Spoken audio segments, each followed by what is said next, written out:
Kim మాట్లాడితే ఎట్టుంటుందో ఒక 5-10 ఏళ్ల తర్వాత అమెరికా అధ్యక్షుడు మాట్లాడితే అట్లాగే ఉంటుంది కామెడీగా. ఎందుకంటే లేస్తే మనిషిని కాదని చెప్పేటటువంటి మనస్తత్వం. ఇంకోటి తల తిక్కలోళ్ళ తిక్క చేష్టలకి కేంద్రంగా మార్చేస్తున్నాడు అమెరికాని.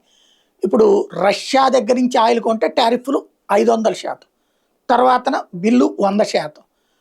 అట్లాగే ఇంతకుముందు వేసి విత్డ్రా చేసుకున్నాడు చైనా దగ్గర. చైనా అంతు తేలుస్తానని చెప్పి చివరికి చైనా దగ్గరికి వెళ్ళి కాళ్ళ ఏళ్ళబడి వచ్చాడు. మళ్ళీ నేను గొప్పోడని చెప్పుకుంటా ట్రంప్. ఇప్పుడు కొత్త కాన్సెప్ట్, ఇరాన్కి ఆయుధాలు సప్లై చేస్తున్నటువంటి దేశాలకి మీదన 50% టారిఫ్లు విధిస్తానని ప్రకటించాడు. అందులో ఎలాంటి మినహాయింపులు ఇవ్వనని ప్రకటించాడు. తెలియదు ఆయనకి ఇరాన్కి ఎవడ ఆయుధాలు ఇస్తున్నాడు? చైనా ఇస్తుంది, రష్యా ఇస్తుంది. మరి అదే చైనాకి వెళ్ళి మొన్న ఏం చేసి వచ్చావు నువ్వు? చెప్పాడు కూడా చైనాతో నువ్వు ఇరాన్కి ఏమి ఇవ్వద్దని చెప్పేసి. మేము మా పాలసీ మేము చూసుకుంటామని చెప్పింది. అప్పుడు మళ్ళీ అదే చైనాతో ఏం బీకినట్టు ఇప్పుడు 50% టారిఫ్లు వేస్తాం. 500% వేసినప్పుడే పని చూసుకోపోరా అంది చైనా. ఇప్పుడు 50% వేస్తామని పట్టించుకుంటుందా? నష్టపోయేది అమెరికానే.